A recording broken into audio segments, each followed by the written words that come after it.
Assalamu alaikum, salamu alaikum, salamu alaikum wonɓe men darde o ɗo ka jama tv ɓe jooɗi ɗo haray hiwragol communauté guine on fop min lando on siɗon e jang kala kawon tigui wawi wonide e saare nden ittude ɗo e Wakam yewti Mamel yewti Castor Colobane Grand Dakar partout Sénégal par ce que on andi télé on ino e Sénégal fop kala kawa ɗo woni ɗo wawa nangude jama tv daron émission ji mon hewdu émission ji feƴƴoji ɗin ka jama tv ɗo haɗa noon ko o émission ɗo ko émission kesso udditaɗo ko hande woni inauguration on ko hande woni premier numéro émission initiraɗo total 224 so nani noon total 224 aray ça parle de tout kala ko feƴƴuno e actualité ji ɗin dans les mois au mois ji feƴƴuɗe de mois de mai ha mois de juin ka wonde ɗo haray noon namin toon ka plateau ɗo kadi aray mi acca mon confrère mon ami monsieur Amadou Baridi Amadou Badiane o hewro communauté guiné on surtout africain ɓe ɓen sénégalais ɓen burkinaɓe wonɓe darde o émission total 224.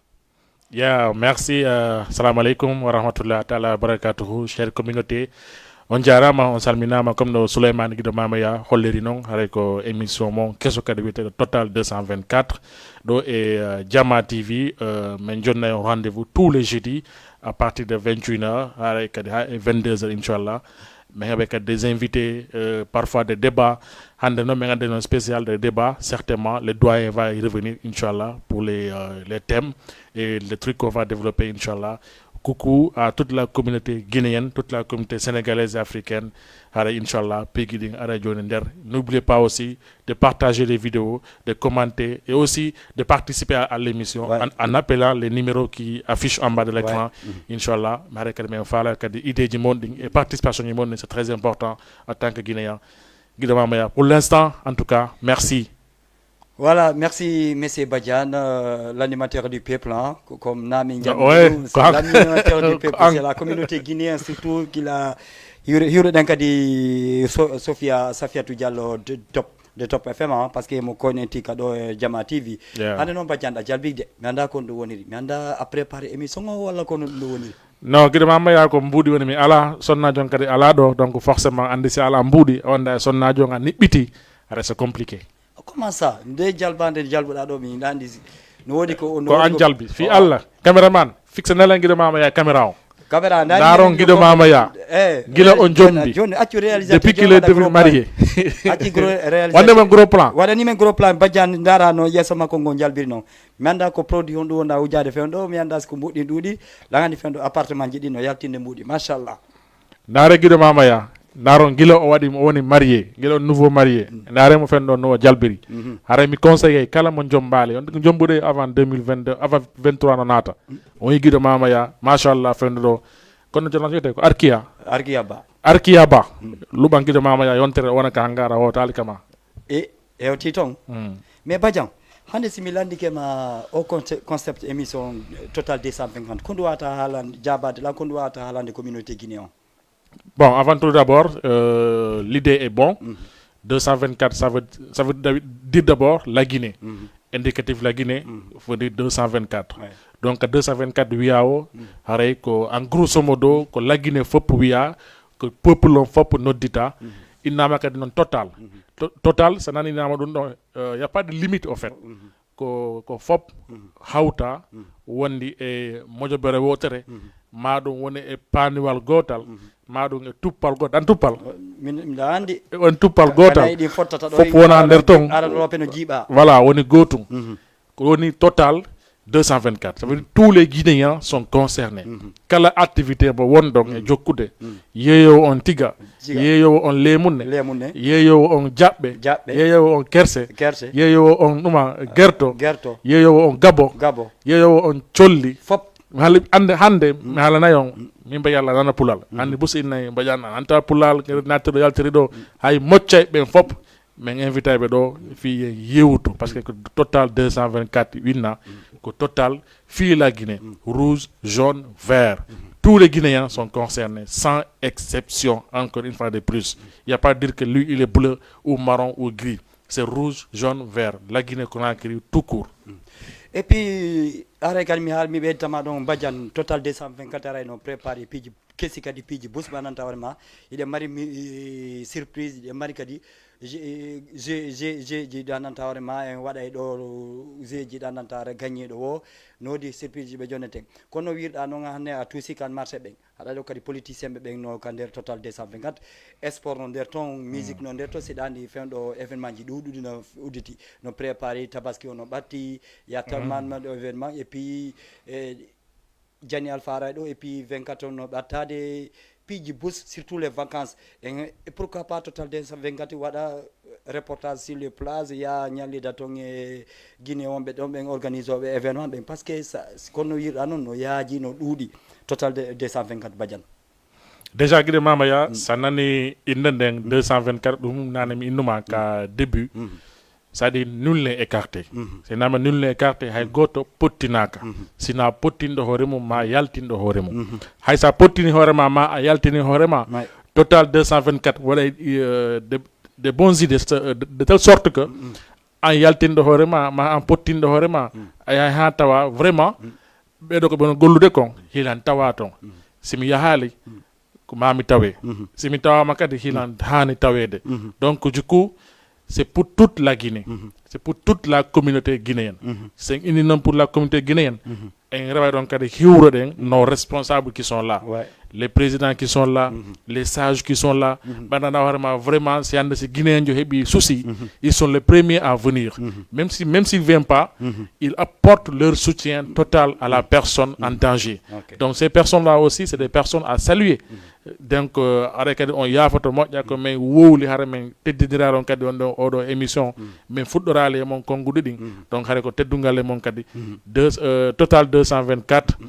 jibinama kadi ka saare ɗo jibinama ka Jama TV ɗo harayno e sokejo mawɓe guinéen ɓe wonɓe ɗo e Sénégal et puis Badiane lamani kode piu gotum ɗo en hewtude ka image par ce que no wodi piiji ko lirten ɗo o total 224 créaka ɗo fi waɗugol concurrence émission ji goo woni ɗo woni nokku goo enen ko woni feƴƴude ka saare kon ko guinéen ɓe woni hollirede noon no guinéen ɓe woni tampirade surtout acteur politique ko woni feƴƴude kamen kon émission on ko ɗum waɗi wata siɓɓe ɓe sikku ɗo en créé ɗo ñande émission pour waɗugol concurrence e woɓɓe goo en tala en ala joti concurrence e goto kala faalaɗo waɗi émission mum en tout cas jeudi kala jeudi inchallah o newni total 224 are ka plateau ɗo Amadou Badiane guiɗo mamaya ko wonta présente gol on aura des invités et puis on aura aussi kadi ka yaasi yeyide la communauté guinéenne woodi natuɗo ɓe ɗo en lettande mo allo salamu aleykum waleykum salam on jarama eyo on jarama mala toon jantung on hiiri e jang voilà en tout cas il est parti mais guiɗo mamaya l'histoire retiendra ɓeɗo mi anda ko homɓe mais c'est la première personne voilà c'est la première personne qui a appelé dans l'émission Total 224. Je ne sais pas son nom, ni son numéro. En tout cas, merci pour son appel. Andi do 50 no ko hombo ko no inete contre woni. Pourquoi pas lui inviter jeudi prochain. Jeudi prochain. O communauté nganda kanko no première personne. Hey, Total 224 hewti. Am ngeen problème kon. Voilà, nana guide mamaya a développé ko important. C'est-à-dire Total 224 développa no créa ka do fi concurrence. Andi hande par exemple si tawi ko antum mari téléphone portable e ka sare ka wonda ɗon fop forcément que ko ma heɓa towna balaɗe anno towna mbagg waɗa towna hoorema mais oɗo émission himeɗen janngude e hoore atiɓe formude ɗo émission ji mbeɗen jippini hoore amen ha men fotta e maɓɓe hara kadi men fontani ɓen ɗon kadi juuɗe yoɓe ndaaru émission o ɓe ndaara kala ko ɓe yi erreur e émission o hande enen fof ɗen andidiri ka saare ɗo mo ɓe noon mari numéro oya noddayno a kaari mi yi erreur ka émission ma ko ni eni fotiri ko noon emi média guinéen ɗin doit wonirde ka saare ɗo wallindiren watta en tampodir kala ka andanda hoorema vraiment a yi ɗum ɗo no hino moƴƴani tel média waɗum hoyto na kaari tel événement no woodi tel endroit ko média ma on tummi wawi sikkude waɗa couvrir on ɗon événement va couvrir l'événement pourquoi pas ça gayni joni nala image mi kami diffusa c'est ça ko ɗum ɗo woni wondigal en tant que média en tout cas on lance un appel à tous les médias wonɓe Sénégal ɗo guinéen ɓe wonɓe Sénégal ɗo yen jondidir juuɗe encore une fois de plus wawen gollodude ensemble kala ko nanda horema sa mari événement pourquoi pas ça oui chaque événement par exemple si ko concert ko ni yarten concert sport ko ni yarten sport si ko manip marche wala goddo ngo ko ni eni yareten des chartes et des lois qui seront là disponibles pour les médias guinéens du Sénégal. C'est possible. Ok, d'accord. Right. Merci. Voilà, on a dit que Amadou Badian a analyse ma konko analyse là-bas do bini on ko do se beni mo l'animateur du peuple quoi parce que non no heewi article mo wawi analyse de mo jano Amadou Badian gila voilà de tani en on oui allo salam alaikum oui maaleykum salam on jarama hiire jam kamtum do nodda men honto mi nodda ñaarteli depuis ñaarteli est ce que na monsieur Bani represent ko tigi kono way ko jiro mamaya ko dite jomen fejju do ngi monsieur Ba kono way way ça va alhamdulillah no yaade seeda onon le journée on fejje jam vraiment alhamdulillah nan mene yette Allah boy be ñaari tali goy way ñaarteli no hiwrom a meccide Amadou Badian monsieur Badi est-ce que di sambolak est-ce que di na ansami atakata jiro mamaya wano on no fiyo no da toña don partenaire ma day na mo leeri mais dar yeso ngo moj est ce que o lera non ayi moka non haalu gonga rek est ce que o minge makko kombo buri jalbude allo voilà oui kanko monsieur Ba en tout cas merci pour l'appel en tout cas hare kadi wombe tong e Grand Dakar wombe ñaartali wombe ben tali usine ben tali Grand Dakar donc ha Medina Rebus nya Choker Ndiachar ore onon kadi fop on salminama hare kadi ko teddungale mon total 224 hewti ko Jama TV voilà Badian nani mi falma landa ko gila fudi e Allah wadi da jogi auto est ce que a meeda ma tampine de fi carburant non mi ala auto de non est ce que a meeda ma tampine de fi carburant yenne da mu walla fere da kaaje walla goddum go non gire mama andi kala golle de jokkuda mi sikki wa jetton no allo assalamu alaikum allo oui ñaano nona don jam tun alhamdulillah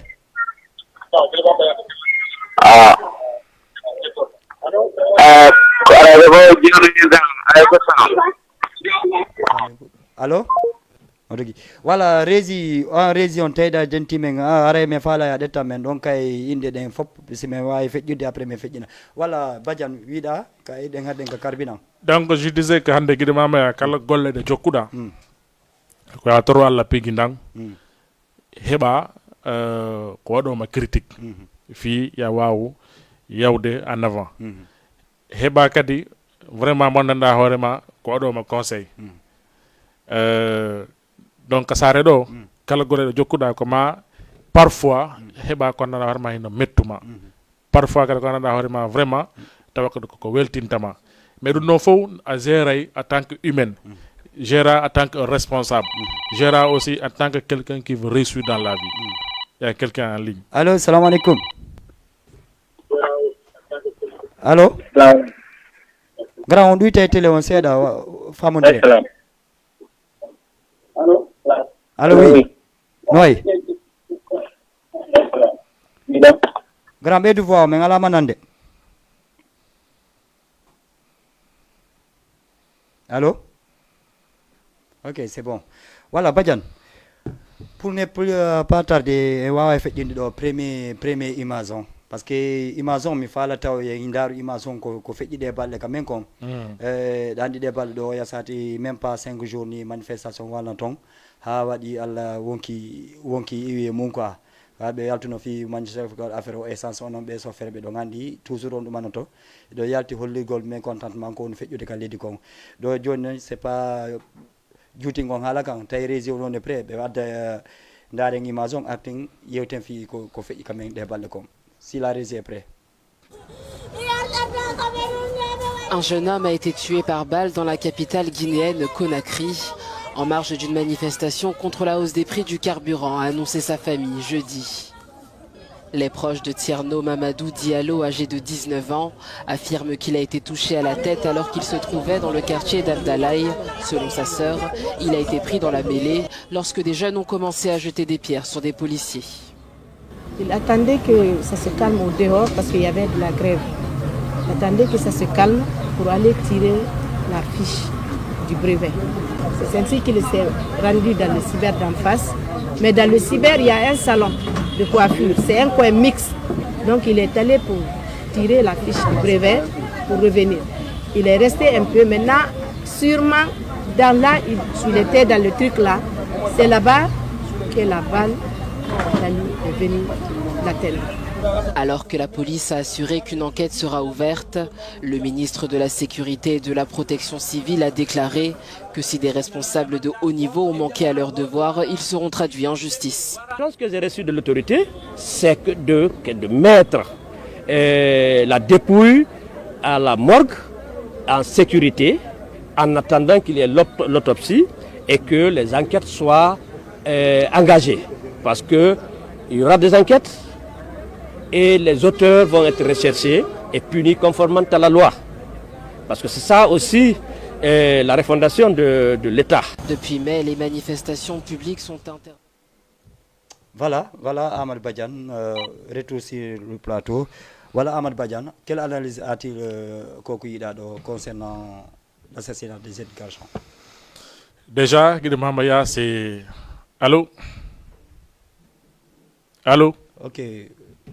Déjà, Guide Mamaya, en regardant cette vidéo, c'est désolant, dans un pays qui s'appelle la Guinée, un pays qui cherche à avoir la démocratie, un pays qui cherche à naître et grandir, un pays qui cherche à se développer, un pays qui a beaucoup de recherches, un pays qui a beaucoup d'hommes intellectuels et des femmes intellectuelles, et des femmes aussi braves, des lions, de voir ce genre de vidéos. Allô? Salam alaikum. Salam alaikum. Wa alaikum salam. Jaram. On jaramo. Nana ton. Jandum. Inde yettore. Ko Mamadou Nasir wonɗo Koloban. Mamadou wonɗo Koloban. Mamadou Nasir wonɗo Koloban. Way kono way no yaade. On to Koloban woni da. Mino nani. Wimi gonto e Koloban o wonirɗa.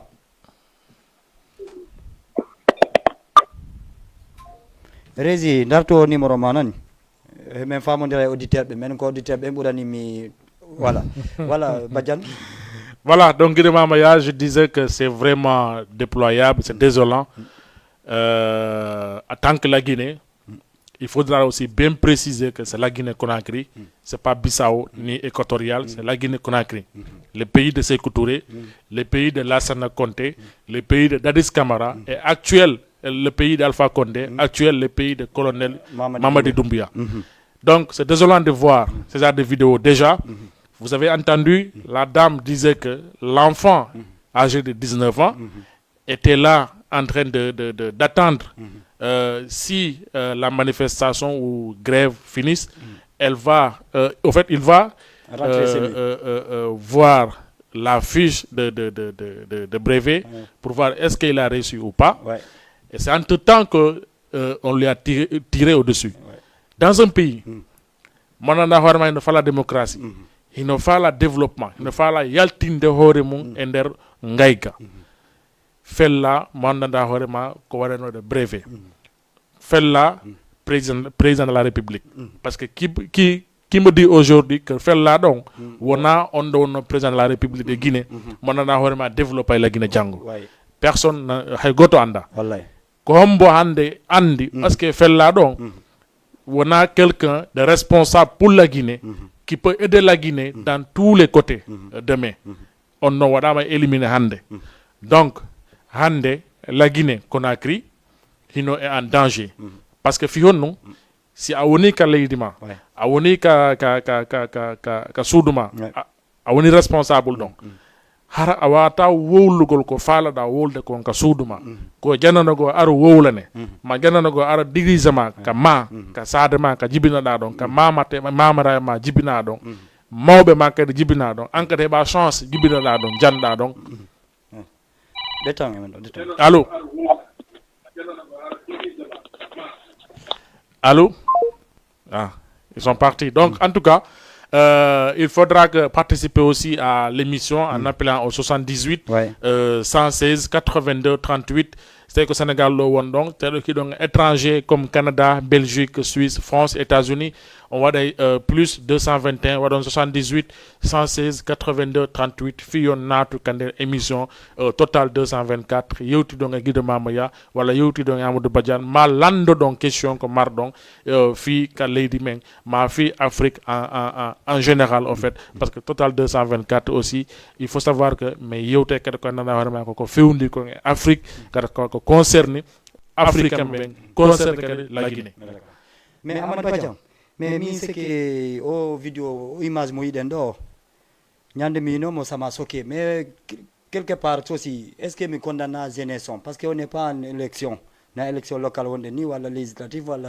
élection présidentielle est ce que fi essence walla carburant no jari waɗigol yaltugo waɗa manifestation sunna pineji bonna piiji ha hoore yalte mum Guido sa narti vidéo moƴƴa a jande ko jira won sifi ko pay kunkun ko 19 ans mo non na fi pay kunkun non bona Badiane et lui ka pay kunkun ça n'a rien à voir avec les grèves kanko ko yano abbo Badiane pay kunkun yaha arno boutique duma de tion on tawoyete parce que il faut dum do laba Badiane allo allo assalamu alaikum mi hiwrito kadi amen hiwrite ko on kadi ko hombe ko Ba Abdoulaye Bentali ñaari tali pardon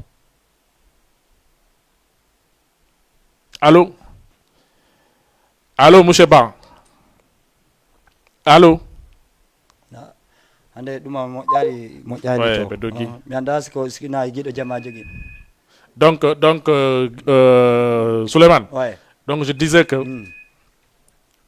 ya woni jibinande leydi hiɗa mari droit c'est un droit en fait no waɗi droit e koyte devoir c'est un droit que a woni guinéenjo wona an suuɓi wonugol guinéenjo ko Allah wulan ɗon haaji ko guinéenjo wonta ko ndiɗo leydi Guinée ko ni Guinée korta donc ce droit là yamari droit non Guido na andi seke ko mi fala yew ɗo a jaɓali yarde ɗo goɗɗo na ligne allo assalamu aleykum waaleykum salam ko raison woni moƴƴa ko raison hande yette Dialloɓe no jogui raison voilà ko wayi kono wayi ko Ablaye ko yaaya quoi ko Ablaye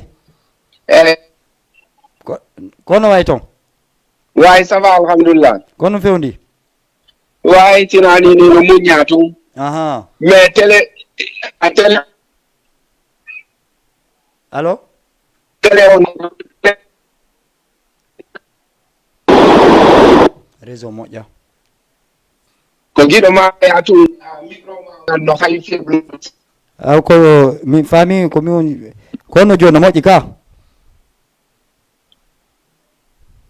allô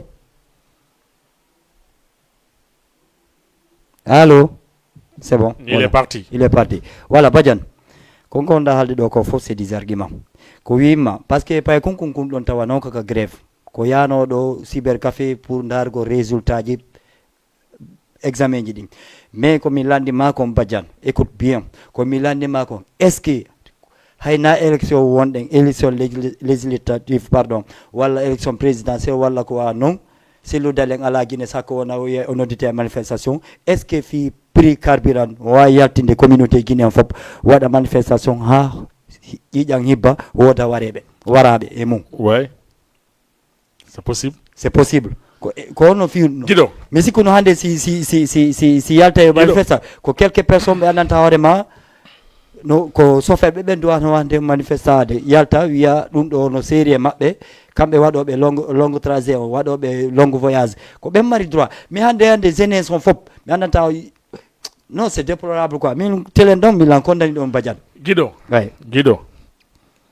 loi o no en fait droit o no traça avant enen jibidede déjà mais Badiane Sénégal ka wonne ɗo ɗum ɓooyi wadde mais a meeɗa yide man ino yalta sonka e piraka yaasi fiɗum en taw droit o carburant ɓay ɓeydama ɓe yalti manifestation marɓe oto ɓen ɓe mari droit waɗugo manifestation maɓɓe innugol vraiment komin guinéen ɓe min salaki ko ɓeyduɗon prix ko kono noon ino ɗuɗani men waɗani men à la baisse une fois, 2 fois, 3 fois, il n'y a pas eu un retour positif. Mais il y a marqué de droit à yaltugol inna vraiment mais wadi réclamation. Mais wulitike est mon. Ha pigi ɗuri joni. Joni mais yaltay awa fi andi ngollon. Hayse kame yeme wuliti don kambe be andina le responsable des Guinéens. Hare menen men ari me wulitike awa. Allô, allô? Allô? Allô? Allo, assalamu alaikum. Wa alaikum salam. Ko ɗum mi fa andi explicande Badiane ni ko ande ko meɗen nande moƴƴam. Ouais. Mais guiɗo mama ya an haalama kan no hay feebugol seeɗa ko micro mais alama nande moƴƴam. On ala nande?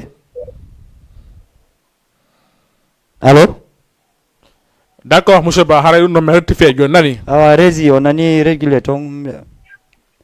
Haray me rectifier joni inchallah. Voilà ko wonɗa haalde ko min Badiane an no nanade moƴƴa non ko micro ko guiɗo mama ya heddi seeɗa. D'accord, y a pas de problème, rectifier joni inchallah. Yo me rectifier inchallah. D'accord. En plus kañum kadi télé on. Nam. Ko télé men. Wow. Koko faalanon koko men faalano. Ouais. Kadi meɗen jiiɗi so men heɓay. D'accord. Mais Allah walli men min heeɓi. Nam. Awa télé on ko minen duwamo dankitade. Na ko no woniri ko gonga ma. Machallah. Ɗum ɗon ni ke Guinée en fof duwa weltorde. Tigile. Alani ni sosa ala maninka ala berse ala toma. Ouais Ablay, maintenant. D'accord, voilà, je pense qu'il est parti. Ouais. Donc Guido. Ouais. C'est goɗɗo wullitike andi lando ino lammine mbattulon iwra ɓaawo hara joni kaka arrêté wullite ɗon est ce que ara ɓen ɗon hewtinayi ko wullita kon ka président on non mais Badiane si feƴƴinaka une fois feƴƴinaka 2 fois hara population nodde subir hiɓe sattinana vraiment haray je vois que population o yalta hollira colère mabɓe on parce que avant tout d'abord c'est des Guinéens c'est des responsables guinéens si ala auto comment ƴewa e auto d'accord si carburant série si carburant on série joguiɓe auto transport ɓen kamɓe kadi ils sont obligés yoɓe ɓeydu transport on tout ça arta e population meɗana hoore maɓe ala auto mais ɓe ampoto auto gueɗen d'accord donc je lance un appel à la jeunesse guinéenne. Maintenant, vraiment, c'est des citoyens responsables et respectés. Kala ka wondon en la Guinée. C'est à oui, gouvernement a dit charte qui vraiment arrangeata hay kambe gouvernement itti et sikke olon population vraiment wa des rassemblements holliron colère mon. C'est ça un bon citoyen. Ande comme un bon citoyen. Mais Badiane, même ici qui ont un problème, non, c'est partout dans le monde. Hande na Guinée tout mari problème carburant. Sénégal ka wonde ndo. Tu vois la difficulté que sofe be ko ni dumanade ko nyande hobe wulitade. C'est partout. On crise donc crise mondiale. Mais ko di fejjude ka men kon. Hay jomi mi ronko fam des énergies. Be sendindira ko aranzibe ko aranzabe. Hande affaire carburant, mi sikuno si régulte. No di ko syndicat on yaltata haala ko ni e ni ɓe falira hara wiyaka yo jeunesse o yaltu bara tali sunna pine ha wonkije parce que ko wiɗa nane ko mais guiɗo syndicat wona consommé ɓe de carburant mais fo mo syndicat ko arrangé ɓe ko carburant ɓeyde donc go'o fiyon num si carburant on ɓeydama forcément kamɓe ko ɓe heɓata kon double walla en tout cas haray no ɓeydi mais en consommo on carburant hay sa ala auto mais a consommé carburant parce que ma ƴawa e auto yoɓa transport forcément si ɓeydike kay station dogino won kadi ɓeyda transport mum donc an mo ala on hida jogi bandanda horema vraiment si a calculer salaire ma on ko hebata kon par mois calculer transport ma on hida mari ma wurnata ka suudu a wurnay horema sans compter tes besoins personnels, sans compter la famille, sans compter les événements, sans compter aussi les habits et les trucs, trucs que tu vas faire à part. Donc tout ça, ça te revient à la charge. Donc, un bon citoyen, c'est quelqu'un qui montre vraiment les colères qu'il a envers le gouvernement. Mais Gila on sait, Gila ba affaire on fait, est-ce que pris on itama wala imoka wonno donc? Mais Andy souvent ça pire de l'amu à la pinka à la kayada wuli to yada à part ça pire de par exemple e burdo ma dole ko tappo ma ronka jodda mais affaire kabira wadiri ni yimbe wadama sélection présidentielle oti ara ko no yarata déjà pour l'instant il y a un problème jano à leydi men woni problème gouvernance. D'accord. Depuis le 5 septembre coup d'état wadi si ko vrai coup d'état au kambe andi si ko faux coup d'état kadi ko kambe andi en tout cas nous ce qu'on a vu et ce qu'on a entendu ko coup d'état wadi woni lamminanodo on avant lamminanodo on mo guinembe lamminno woni Alpha Condé kanko Alpha Condé mo guinembe lamminno ko on goddo ari itti lammini hoore mum ko faamu en tout cas on ari itti lammini hoore mum depuis le 5 septembre depuis le 5 septembre non hiden laama e hoore jagguji parfois hiden laama kadi on acca hakke e haalaaki ɗi wona goonga hiɓe hoolinde pigi ɗanda hoore ma vraiment ko ɗi exista hay nokku gila le 5 septembre après ɓe formi gouvernement o yi kadi gouvernement o ina formira noon que des personnes vraiment certains postes vraiment c'est des incompétents be naadi fi ko gouverne la Guinée hande hide mari problème fi honno durée transition ha joni Guinée jo hay goto anda ko honto fuddi e konto haarata hide dogude non be ni ko 36 mois mais on donne 36 mois ko gila honde fuddi. C'est la question que tous les Guinéens se posent aujourd'hui. D'accord, Ahmad. Voilà, on a ni téléspectateurs wonɓe men darde fendo kala ka waɗo wonide ka sare Sénégal ɗo min salmini on wonɓe men dadide kadi ka réseaux sociaux ka Jama TV sur page Facebook min salminimo haray ko total 250 premier numéro Amadou Badian Souleymane Ba guiɗo Mamaya haray Badiane mi acca kadi daren ɗo deuxième numéro mo prépare ɗen fi wonɓe darde ɓen arting développé un film quoi. Okay. 9 mois, c'est la durée dont disposera la Guinée pour organiser des élections. Une annonce faite par le colonel Mamadi Doumbouya, chef de la junte militaire, suite à la clôture vendredi dernier des consultations nationales. De toutes les consultations engagées à tous les niveaux depuis le début de la transition, avec toutes les composantes de la nation, auprès de tous les Guinéens partout où ils se trouvent, il ressort une proposition médiane d'une durée consensuelle de la transition de 39 mois. Une durée bien supérieure aux 6 mois de transition réclamés par la CEDEAO. Fin mars, la communauté économique des États d'Afrique de l'Ouest avait sommé les autorités guinéennes de lui présenter une durée de transition acceptable sous peine de nouvelles sanctions. Car depuis le putsch militaire qui a renversé en 2021 l'ancien président Alpha Condé et mis à sa tête le colonel Mamadi Doumbouya, la Guinée est suspendue des instances de la CEDEAO et frappée de sanctions économiques. La durée de la transition est un enjeu important pour la CEDEAO qui presse les autorités à rendre le pouvoir à des... Voilà, Ahmad Badian, retour sur le plateau. Ahmad Badian, je te laisse le commentaire. Non, Guinée, on faut y. Guinée, on kadi wonɓe darde Jama TV, on faut y. Donc, nare harla wiide depuis le 5 septembre, coup d'état waɗi la Guinée. Depuis le 5 septembre. 5 septembre, ha hande juin, ça fait 9 mois. 9 mois. 9 mois, ha joni, un militaire nous gouverne. 9 mois, ha joni, après 9 mois, déjà, ɓe woli ɗo fi transition, manam, la durée de transition wo ko 39 mois kanko ati wolde kanko Doumbouya.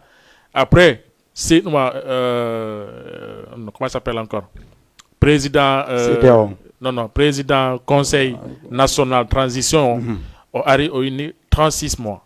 Donc applique on donne 36 mois. Mais en 36 mois non, c'est pourquoi ko durée mandana vraiment ko durée Doumbouya doit lamade on au 36 mois. 36 mois ça fait dire 2 ans 4 mois. Johnny on donne 36 mois.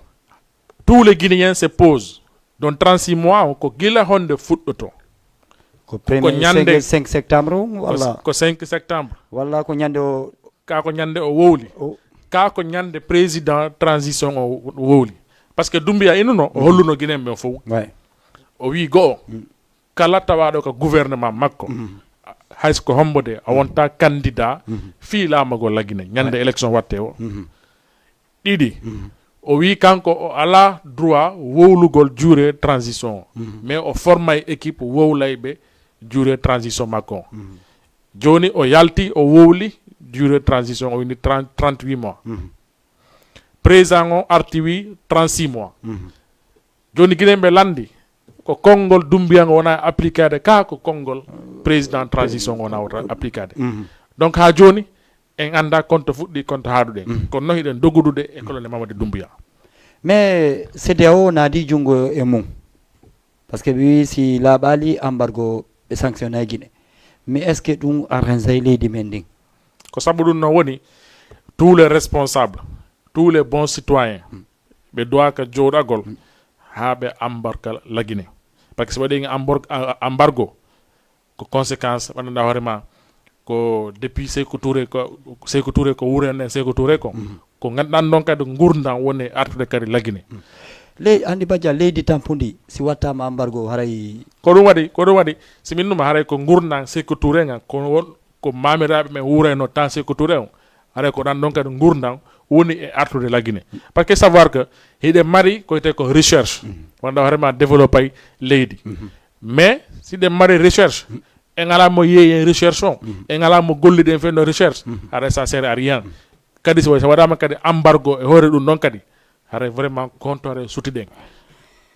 Mais Badian question mi falama landade wi tawi embargo o accepti jaɓugol ko CEDEAO on haali kon pour créer gol des élections mais si wi situation actuelle ko woni kanko Doumbouya ko faala kon menasugol wigol wano Cellou Dalein e wano Sidya Touré parce que on yi ono defendo Cellou Dalein kanko ɓe convoqué ka Cellou Dalein ko CRIEF pour ngal affaire aviowal Air Guinée famude est ce que fenɗo ɓeɗo ɗiɗo ko par ce que ko ɓeɗo ɗiɗo ɓuri wonde cadre e nder lamagol Guinée Sidya Touré Cellou Dalein mais est ce que téléma maɓɓe o fermade damal maɓɓe ngal carrément non andi déjà ko Doumbouya ari donc kadi en fuɗɗo ko départ ɓe créé groupe wiyete kon CRIEF manam darayɓe ko hombo e hombo ñaami jawdi la Guinée ndin ko honno kadi ɓe ñaamiri jawdi la Guinée ndin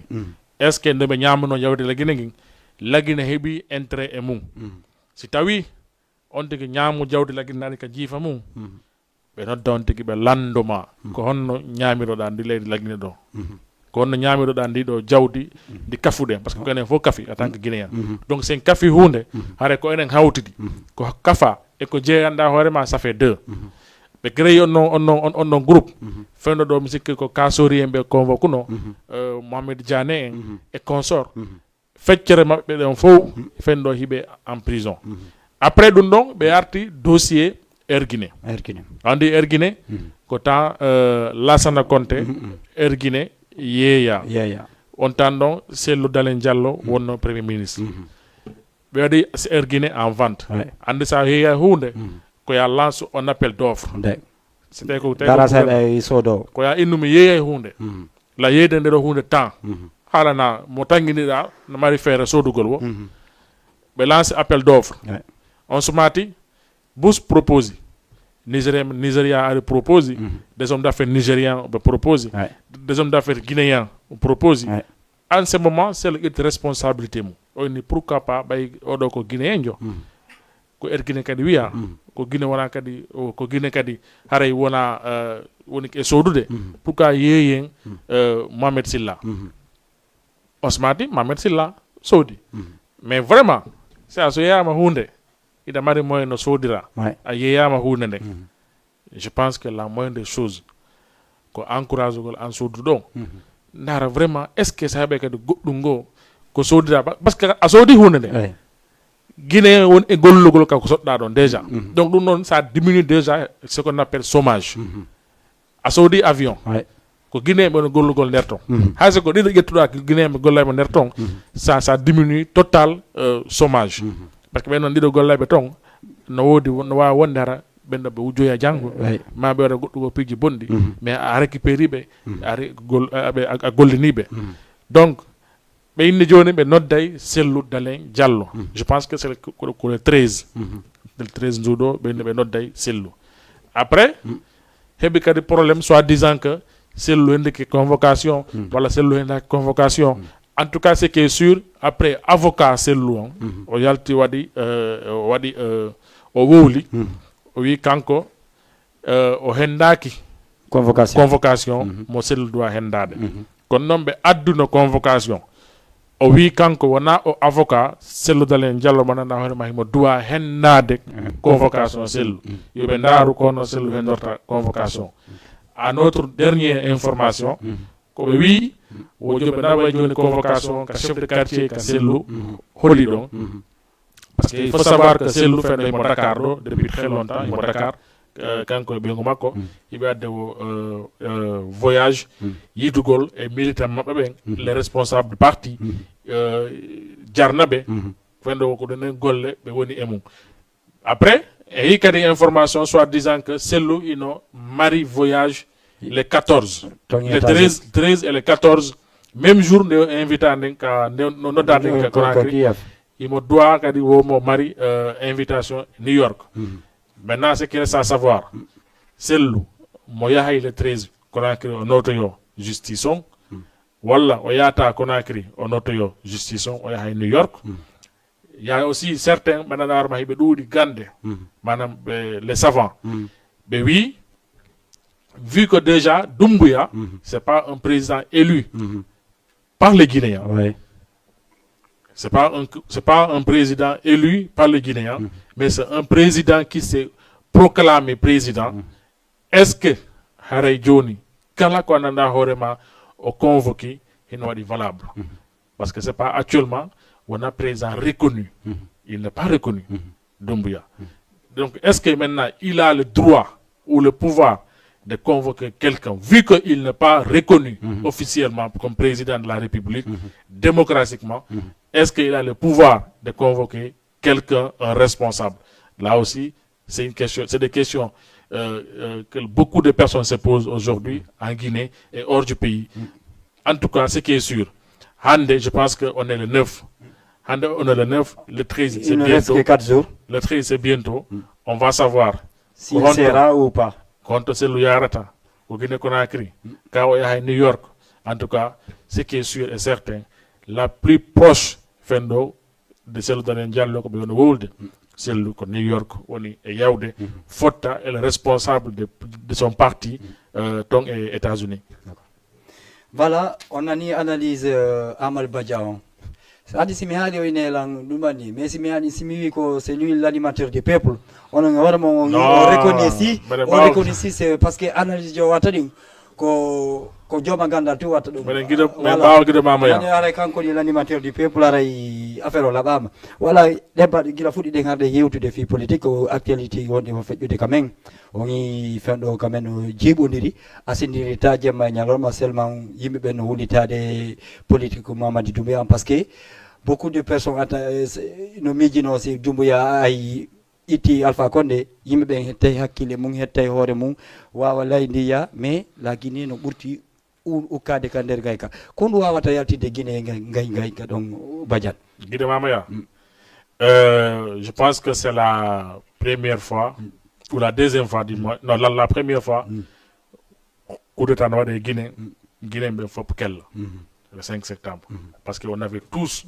espoir ko heno sovo la Guinée on ari hawa yaltino wala Guinée e der ngayka kan o hewti awa addo won daygu kan nibbo tan no lagine développer o lagine enen fop hebudo ce qu'on appelle espoir total hay hande non e yalta e dum do hande sa ndari ben non fo la majorité partie de ces Guinéens hande ko kambe woni e yaltude ka yaasi kala ka CNRD windano e laawi a yibe tudde kala ka CNRD jabbete no hande kadi o jaala ka jabbede hari so yalti jama on iwre ba makko kellanamo sojanamo parce que be welti fi makko Guinée ya Doumbouya il pouvait écrire une belle histoire pour la Guinée il pouvait faire la Guinée une belle la Guinée rendre les Guinéens fiers partout kala ka Guinée jodi mais hande je pense que hande ko hay wombe takko Doumbouya ben ibe jokki Doumbouya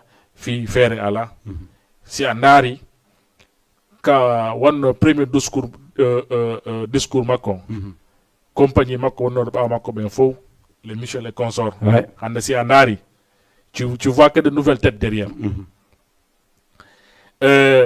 si un waddi hunde surtout coup d'état un coup d'état ko jettugol wonki making yeya fi goddo parce que c'était lui le chef c'était lui ses responsables ko kanko formi inne joni mahin nangen Alpha Condé le 5 septembre il faut savoir que si on nangano Alpha Condé le 5 septembre le 6 septembre colonel Doumbouya allait être capturé o ati Alpha nangugol Alpha c'était prévu dimanche si on nangale Alpha elen ko kanko nangete ouais deteni on allo allo allo yo doytu télé on doyte volume télé on cédant il est parti donc Mamaya c'était prévu visiblement harifono yasi déjà le 6 colonel Doumbouya benangayno colonel Doumbouya parce que ça n'arrive vidéo go no wodi ka goddo wara e camionnette je pense que nos vidéos circulent partout hibe borti on tigi hibe fruyamo hibe dampamo himo wara hande mo be wari ma pare me be dampamo Doumbouya était le chef de ces gens-là donc il allait être capturé et jugé à cause de ça il a su que c'est mi adaki benangayla dimanche très tôt il a fait le truc ko dimanche bimbi le 5 septembre Guinée fop aduna la fo andi Alpha Condé nangam hay sayi déjà no nangira non hibe wattimo dolokum e jin anday odo koko imminado ka wonno do allo allo allô c'est bon voilà merci beaucoup Amadou Badian pour cette analyse donc donc on douda parce que dengan turi do minimum 12 minutes aray total 250 ko ni yara ta zeti de fop ouais kon total 224 nous vous invitons en tout cas tous les jeudis à partir de 21h scotché Naron total 224 et aussi s'il vous plaît partagez les vidéos que ça soit YouTube que ça soit Facebook kala ka yidon vidéo wala image Jama TV hara meden toriyo meden yafi on kadi yon partage ou fait ino lien din kadi ko don wawi vraiment okude Jama TV dole ok Jama TV kadi pouvoir hara en hewtay kala ka fala hewtude ensemble parce que me yata men acca la communauté guinéenne ko kambe jeti men acca vraiment la communauté africaine kala consomme au télé il faut savoir que hara yide wondi inchallah de wondi ka bernde wonne kadi ka yasi inchallah Guinée Mambaya voilà dogina ngan kadi yehen kono voilà misiki non Badian e ate kadi ka culture parce que dandi pay ko ma ko de tew non taw oui allo salam maaleykum salam wa rahmatullah simbina nga def yaa ngi ci jàmm maa ngi sant yàlla alhamdulilah yaa ngi ci jàmm alhamdulilah yaa ngi wootee fan man numéro bii nii dama ko gis ci télé bi ñu affiché ko waaw yaa ngi ci Jama TV benn télévision bu bees la yaa ngi koy seetaan foo sa kër man maa ngi woote ni maa ngi seetaan télé bi yow fan ngay wootee maa ngi woote Wokam ci avion yaa ngi woote Wakam Cité Avion léegi nag télé bi nag mu ngi fii ci Wakam. waaw télé bi moom leer na nañ. ma ne. Wakam de laay wootee nii. ma ne télé bi nag mu ngi fii ci Wakam.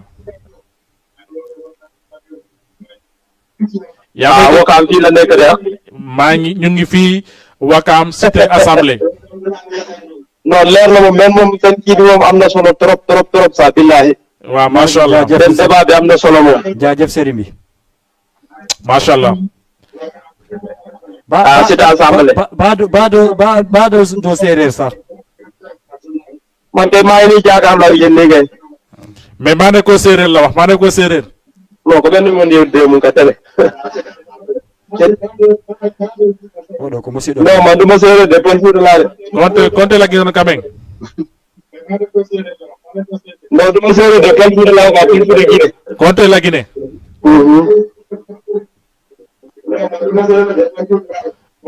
allo konte la Guinée. minen ko Mali Yemberen quoi. Mali Yemberen.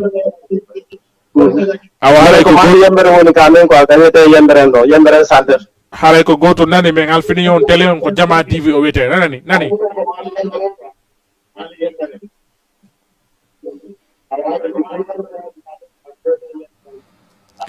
En tout cas, merci. Odo ko Wakam do woni cité avion. Cité avion do woni. Hare kadi on jarama moƴƴano. Et puis ko mo maali kadi weltoɗen ɓe maali ɓen fof. fuɗɗori ɓe sigonteliɓe ɓen ɓe bamini ɓen ɓe. mino mi anda to nani. No yaaji sikena Mali est ce que Mali ɓuura Fouta Djalo fof janɗude. Mali Yemberen. kamɓe ɓuuri Fouta Djalo fof janɗude ara kono de yimirno ko legga ko gonno mi yaa Mali. feƴƴen ɗo ɗetti on ɗon kadi ɓe agriculture allo. allo oui. salamu aleykum. aleykum salam rahmatullahi. on jarama. nga janno masude. yettude Allah ɗo maake honno. modi Ahmadouri. modi Ahmadouri ɗo no nodda men depuis on to. nodda on ɗo depuis Médina. depuis la Médina. Naam. est ce que Jama TV no laaɓi Médina ton. nanaɗe. est ce que télévision no laaɓi to Médina. laaɓi poy min ndaaremo ɗo tuusa ka tuusu mbiɗa weltori yo machallah haray ko onon jeeyi nani. ken goto so Allah jaaɓi. aray oɗo émission ko total 224 wiyete. alkamisaji ɗen fof o heɓata. way ko noon honniri ko minen faala mbiɗa faala famude ɗon ko mi nani on mi wawa ande so renseigné mi wawa renseignade quoi. e on ɗum e manan on ɗum. wo ko fewndi ko men lagginanini. e bange honno. e parti on o hikkiɗo yeeso men ɗo feeno tan ɗonini ɓay wiyata ko ene hekkidimo ɓayna élection waɗi. awa mi nani dal ko réseau ko si o wonde man himo hawrami ko koyngal ko noon wondiri walla on faramali ko laaɓi. ɗum ɗon en fait ɓe felluno ka pale hecciyanke. Naam. woɓɓe no ginni woɓe ɓe hawrima e makko e koyngal. woɓɓe ni ko rumeur juste mais en tout cas c'est que confirmé woɓɓe wiiɓe kon o fellama e koyngal ɓuuri ɗuuɗude wiiɓe ko rumeur. o imo hawra e koyngal o fellaka koyngal directement ɓe hawruma e koyngal makko ngal koyngal droite. yalla moƴƴinangen dal on andi ɗon kadi par ce que ay journal ji ɗin yaltaɗi confirmé wawata confirmé moƴƴa ko ay par ce que ɓe suuɗi ɗum noon waɗi on tigi waali hoolade ɓe ɓeɗaki journal ɗum wona yetto kadi ɓe haɗa yaali ko laal par ce que RTG kuɓa goɗɗum waɗi to RTG haala fimo mais jusqu'à présent en yaali information ji laaɓuɗi ton yalla taw hara Allah taw hara hoorama mo wawimo e oɗo ko heɓɓane lagine ɗo ko ɗum ɗo nafata en fes yo ko lantugo galleji yimɓe tooñe e ore ko anda hoore ma jippa hay nokku wallahi no yalla moƴƴinagen dal quoi goɗɗo si darni suuɗi ɗo nemu duuɓi capantati duuɓi nogay goɗɗo tran salim an ari ɗo hande a wotanaka joɗɗa tawi an ko ya lañtu ɗum noon billahi anni en falaka sugo on ɗon enen fes e yelaki sugoɗo yo wi ko yeeso wallahi mais yalla jonde jongo on kan jonna ko nayi ɓuttanowol en leydi ndin hooten kadi gonga ɓe jooɗoɗen ko min coori gollen noon amin awa joni on weltanama yalla nawro e yeeso allahuma amin albarka on jarama ok allah hokku en walde amin voilà weltonoɗen ɓe kamɓe kadi ɓe waɗi participation labaɗo ɓe tawama ka émission ko ɗum ɗo falɗen quoi yimɓe ɓe tawino darde ɓe tawe émission jiɗi ɓe participa ɓe haala analyse maɓɓe par ce que émission ko kamɓe jeeyi na enen ɗiɗo de émission ko communauté guiné on jeeyi ko guinéen ɓe fof ala pullo ala soso ala maninka si wiyama total 250 haray ko ensemble communauté guinéen woni nder ton waɗo culture on tappo ballon o musicien jon politicien jon ye o jakato takku konko wiɗa nane kon aray ƴettange on ɗon badia allo allo badia on jarama on jarama ala ton janto yettude Allah alhamdulillah ɗo make on no mbaɗe make alaji ibrahima ba monsieur Ba on ɗo ɓen depuis on to no golle ɗe nde yaade seeɗa ɗuyte volume télé o nga wonɗon ɗon yewtere nani mbaɗe make alaji ibrahima ba oui voilà ok Badiane haray guiɗo mamaya en précise juste une chose très importante si ɓe noddi fi yewtugol si fawla vraiment yen famodir tawi ɓe jooɗi kata ko télé maɓɓe haray c'est impossible que ɓe yewta ka téléphone ɓe nana kadi hoore maɓɓe kana télé haray c'est impossible il faut que ɓe ɗuyta télé on ma ɓe coupa volume télé on ha ɓe para yewtudude e men ga non si ɓe continue kadi darugol émission o c'est une fawa famodire s'il vous plaît c'est très important non woniri voilà Badiane mi sikki ko heddoɗen kon ɗuuɗa e ñi pay ko men artiste jo mandanta hoorema kanko fenɗo woni l'un des meilleurs artistes guinéen no wanno tourné ji yaari France ha yaari Hollande mo jonna trophée goto Allah waɗi o hewtiti quand même ɓeynamo tun saye fo balde ɗo e wadde natude ala ƴettange on ɗon allo assalamu aleykum waaleykum salam ɓen guure ɗon e jaam jam ton alhamdulillah inde yettore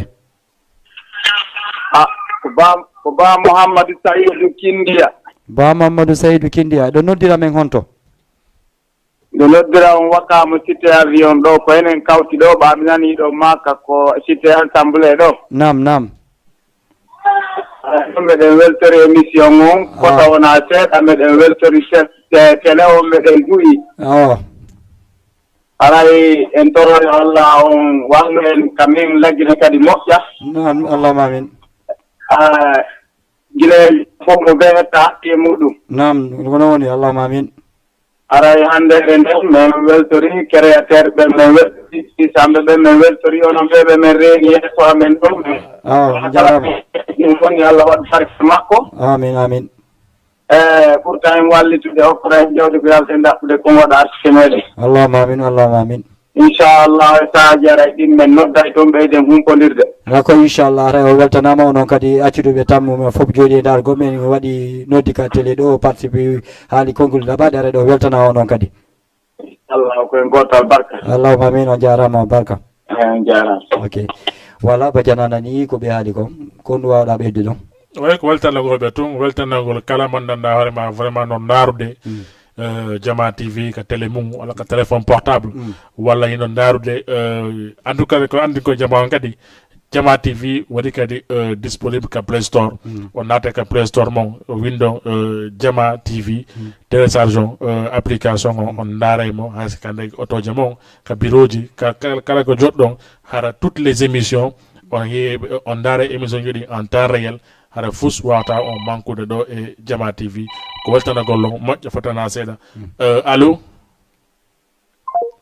il est parti est ce que ɗa andi Badiane kine ɓe no darde émission Jama TV on bien sûr est ce que ɗa andi ɗum Jama TV en tout cas no darede partout tan ɗo koyeji wondi Sénégal ɗi fop mo be ka fenɗo no kapti jooɗi dargol tama Jama TV woni émission Hello 250 on woni oɗo hono wiyantelan o total 250 woni weekend star mo Amadou Badia watta on woni laaɓa e poste woni Guinéke woni émission Sénégal jeji waɗo ɗum ko c'est le meilleur télé actuellement Guinée au Sénégal allô salamu aleykum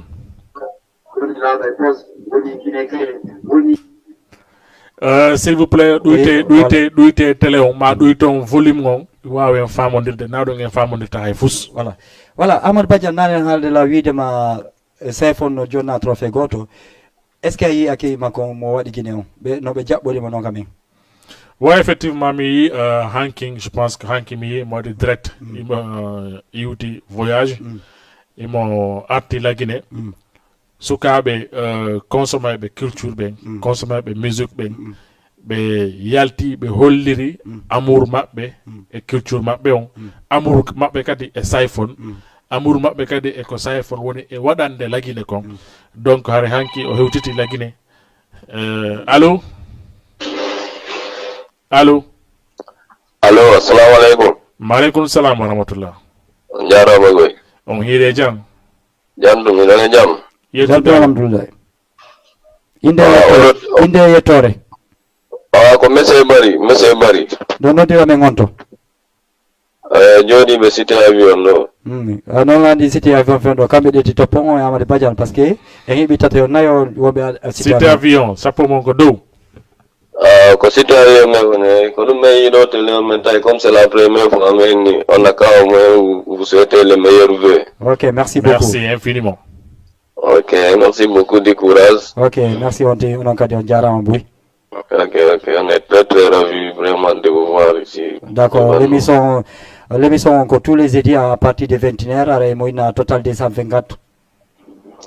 Ok, inchallah. Nano yon haɗo émission on tungon continue programme ji wonɗi doggude ka télé par ce que émission jiɗi na o émission ɗum émission jiɗi no ɗuuɗi ga hara ko yon jogui to télé on ha satta. Inchallah non no jogotomo inchallah jaɓi. Inchallah. Ok, jarama o weltanama. Ok, merci beaucoup. Voilà. An wonɗo ka rési teyɗa denti men ɗa reni men addani men arrivé sayfo noon ɗon e Conakry communauté Guinée wonɓe Sénégal ɗo ɓen e wonɓe darde ɓen ka réseaux sociaux iya l'arrivée de Sayfon mahi total de Sayfon, l'arrivée de Sayfon aéroport international Ahmed Sékou Touré. Voilà hino rentré Sayfon boy on ati ka aéroport. Voilà, ça font pas de béaké, mon béja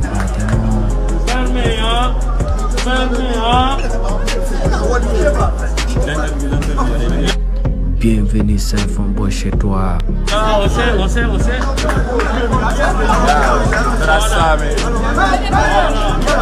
Bah, on a gagné un trophée. C'est l'arrivée de Sayfon.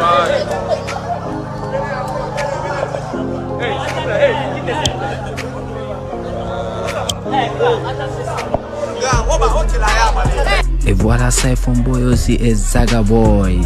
Big up à vous.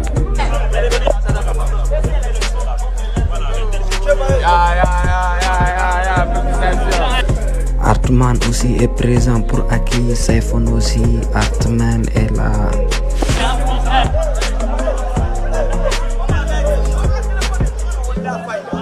Tabisco, envoie le micro. Attendez, s'il vous plaît, on va faire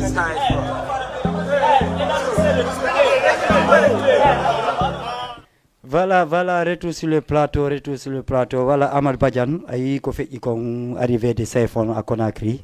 Kanko e trophée mo heɓoyi ton e ka leyɗe portoɓen ka nasaran ɓen ayi accueil mo Guinéen ɓe waɗimo ko ɗum e janggat marɗa e ɗum ɗon par ce que no weli il faut sifodiren fi mum quoi.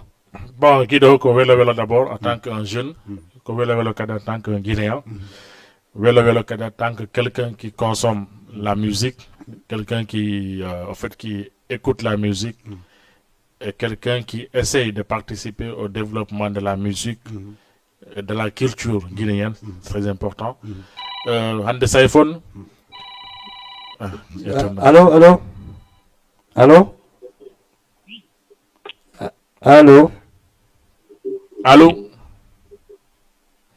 Oui, allô? Ouais. Donc je disais qu'Hande Sayfon, c'est quelqu'un qui s'est battu pour être connu. C'est quelqu'un qui a traversé beaucoup de choses, beaucoup de chemins. On y est qu'à début carrière, content donc un certain Balde, il a traversé ça. Fi kadi on Sayfon, Hande, on a trophée Mohibi. Addi kadi la Guinée. Vraiment, c'est pas une surprise. Parce qu'on y concert qui doit être on y kadi son qui doit être on y kadi les clips. Kala clip mo yaltini Guinée ben consommation. kala kadi single mo o yaltini guinéen ɓe kadi consommé mo ardo ayne vraiment sinda si jaka si koɗo ɓuuri oya yaltunoɗo ardo o ne koɗo ɓuuri o yaltunoɗo si a daari ngari jinna ndara fodari ndara ko yaltunoɗo kon boss beaucoup complexe tout récemment complexe surtout somo waɗi labesare on voilà labesare sans que de conseil sans que de compter les featuring qu'il a fait avec d'autres artistes vraiment c'est quelqu'un qui est actuellement au top de la culture guinéenne, au top de la musique guinéenne. On l'encourage encore une fois de plus. On encourage aussi son encadrement et son entourage. Vraiment, il doit œuvrer la musique guinéenne. Vraiment, on l'appelle à venir le soutenir. Soutenir aussi tous les artistes. Vraiment, il mari talent. Il mari kadi vraiment ce qu'on appelle volonté de développer la culture guinéenne, de faire savoir aux étrangers ce que c'est la culture guinéenne, c'est que c'est vraiment nos anciens ont pu développer, comme Sekouba Bambino, comme beaucoup de choses, beaucoup des artistes maintenant développés comme Fodé Baro. Tout ce qu'ils ont fait, vraiment, hande ko ɗum ɗon sayfonne woni hande récoltude fi kadi jonnugol kadi jeunesse wondarde ɓawɓe. C'est ça, la jeunesse venante, ce qu'on appelle la vraie culture de la jeunesse. Donc on l'encourage, franchement.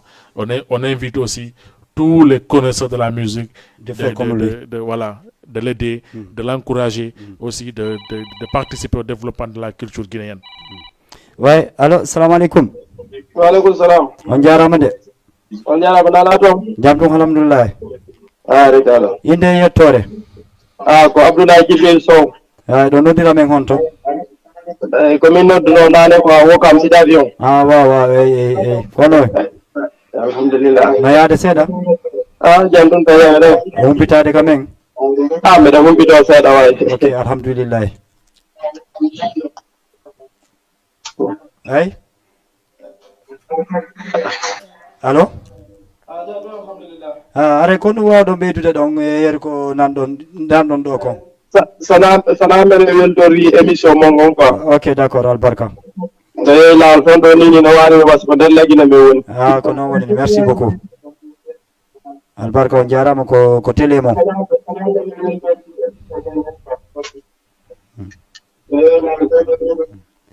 Ko noon anani Badiane.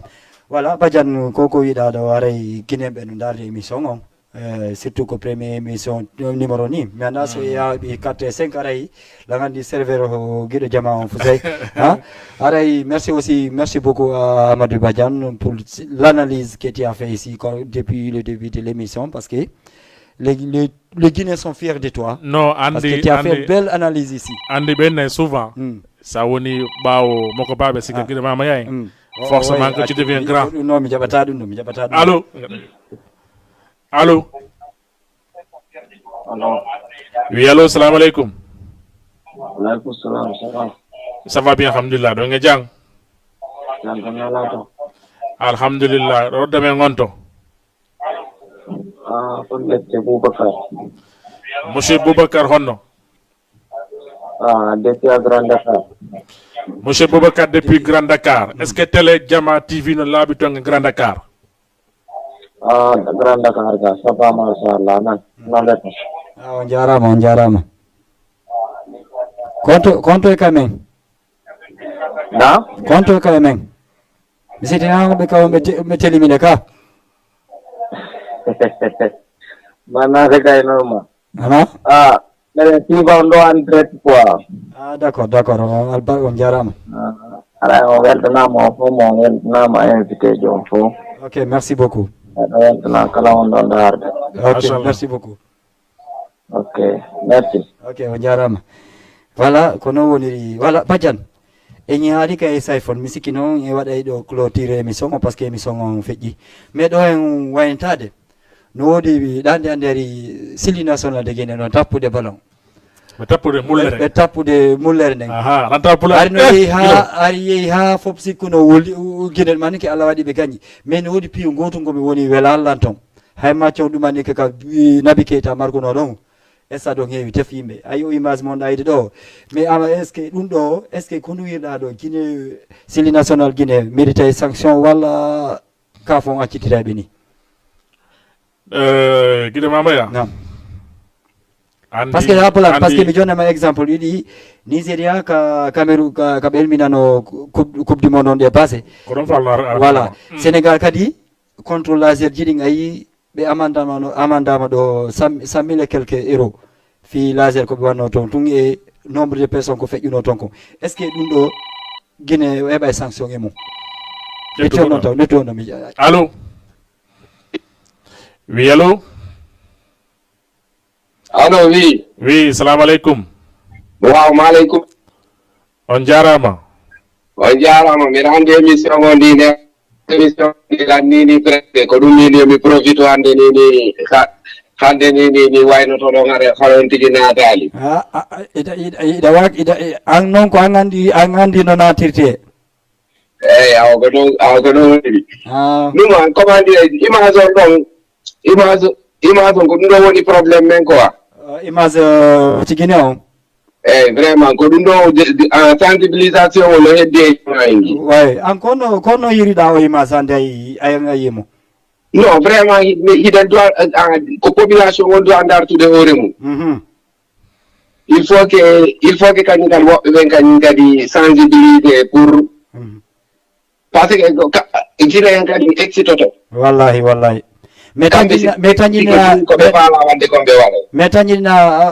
ɗum ɗo ka fo yana e hoore fédération guinéen walla ɓe acca e ɓuuɓa ɗum ɗo ko Allah tun wallata hena par ce que en plus kañum kadi kono fuɗɗorino adalde supporter ɓe gonum ko yaasi voilà soriɓe harno fellude kadi lacrymogène voilà c'est ça an jaka yi image on fop kono men no gasa noon kadi e leydi men ndi noni woniri noon e fewndo hari jama en gi wayri heɓude suga ɗum ɗo no gasa ɓe faama en d'accord way mais ko Allah to wawata e yaltinde muran ɗum yo Allah noon kadi amin walla en kañum kadi leydi ndin kañum kadi ɓurtonini waɗa e leydi ndi noon tigi woniri plateau mo ngon vraiment on tibeltike fota no laaba no foti merci beaucoup télé on kañum kan no laaɓi pos merci beaucoup komi wawi torade guinéɓe ɓen fof ala nini pullo maninka soso guinéɓe ɓen fof mi tori kala wiɗo nini ko guinéen kala yiɗɗo la guiné kala faalaɗo e guiné yaaru yeeso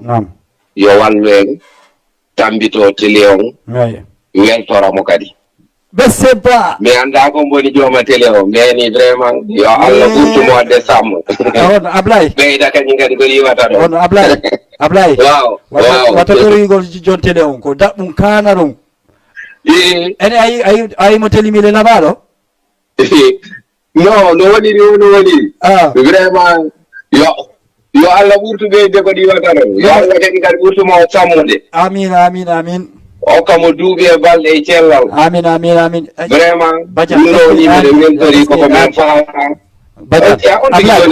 Ablay waaw est ce que ɗa andi fenɗo ko woni auditeur ɓurɗo participer émission inchallah ñande anniversaire télé on aray ka plateau ɗo wadden émission et puis tora en surprise molnaɗo ala benn problème inchallah ɗum ɗon Badian promettima ɗum mi promettima ɗum joma télé on promettima ɗum ça c'est promis ko gotum mi weltori inchallah ɗum ɗo min promettima ɗum ɗon awa jarama awa nini guiné en fof nanini ɗum ɗo mi tori kadi ni guiné en fof kañum kadi ɓe wattangina e murandu joguito non inchallah yo Allah ɓurta en wallude yo Allah walluni guiné en allahuma amin yo Allah waɗu enen kañum kadi fulɓen fof jogodiren wonen nene goto baba goto amin vraiment mi weltike foto merci merci beaucoup Ablay jarama voilà oɗo ko auditejo men mandanta arana émission ji men ɗin fof parti payi mo wiye Ablay kono waɗa sannude ɗon après way ko weltanogomo kadi par ce que no ɗuɗɗo téléji vraiment mais hare no wodi kadi vraiment ko piyum welum kummum ko yi Jama TV soit hare ko professionnalisme hara tawata o jotto o concentré o nodda allo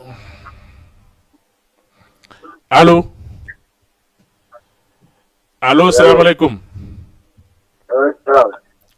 on jarama de on yiri jam jam do alhamdulillah itala am fa Allah na me warlo na itala am fa wa wala na am ko katele wondani ko numéro télé on ni okay kon inde yettore okay inshallah no laban okay merci beaucoup ko non inde de yettorne ko Diallo Alpha do dire men gonto timbi toni tembi toni wonda men nodide ni ni dakar ni ko timbi d'accord ko apay kumpita ne okay na banana do aray do weltana fota me weltike appel mongon okay voilà Badiane misiki tangon lanni Guido Mamaya naam fa la yotu d'abord fi yodo image d'accord Guido man nasande ko no bowal mi andi bowal ali wata sikuno menen kadi mela dongol tuma no mari bowede okay Guido Mamaya naam si a foti mokoba naam mo rondi dongal mo ngula mo wela naam on tan donc fottuda e makko don o fala ka million ji de o fala ka milliard ji de naam o fala kadi duwaji jotude naam on ler don ko ndiyam bubudan juntamo o yara naam o weltanoma naam sa yi dun do wadi ka stade il faut savoir que ça fait très longtemps hari ginen no habi dun do en hebali victoire c'est que victoire do ka stade do naam allo allo allo oui assalamu alaikum alaikum salam on jarama de on yiri jang alhamdulillah ido make do honto men honto make Diallo Saifullah depuis Wakam d'accord monsieur Diallo alhamdulillah d'accord haray ko contribution on no mardon fi d'abord ka leydi men kadi e odo émission 224 donc do holde nana ko équipe nationale bien nam men ko supporter be wadon ko la wonde mabbe wana honno ate don nari hande jama ko no holi gina habe fudo ayna asen ndi fa nara be kande tere o dala ka tere on va meka parce que goto sa ya asubi ke drapo mo wida o do awan to mon ta tonade kande tere do tegudi wonki ma ki hore mayo ma ko wala mo yele mayo nam nena grand andi jodi équipe to sugu ngala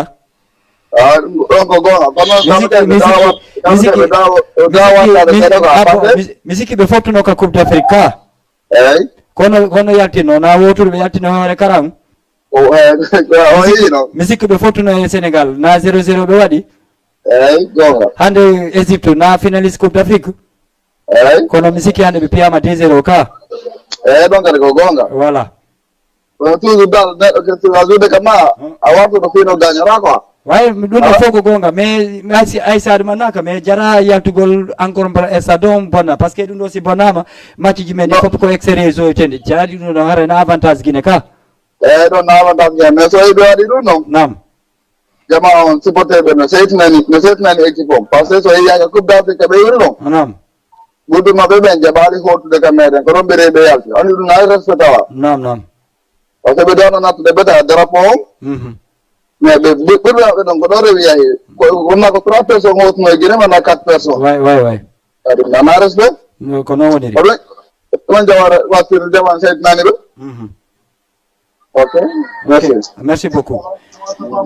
voilà Badiane analyse ko wi ko da ko gon manda ko donc Guido sa yodo image sanari image modja zikitum be nali goto blessé nderto taho de en andal si fe pour l'instant be nali kadi goddo warama nderton be ari nderton c'est juste pour hollirgol weltare mabbe den parce que dum do wayri ka stade do mena Badiane est ce que weltare burtali donc go deuxièmement sino wodi ko nanda hore ma ko condamnate wona ɓe jippiɓe doit condamnede ko wonɓe doit condamnede no woodi responsable ɓe football guinéɓe ɓen ɓen ɗon ko ɓen ɗon guinéen ɓen halfini tout ce qui est football fédération ministre président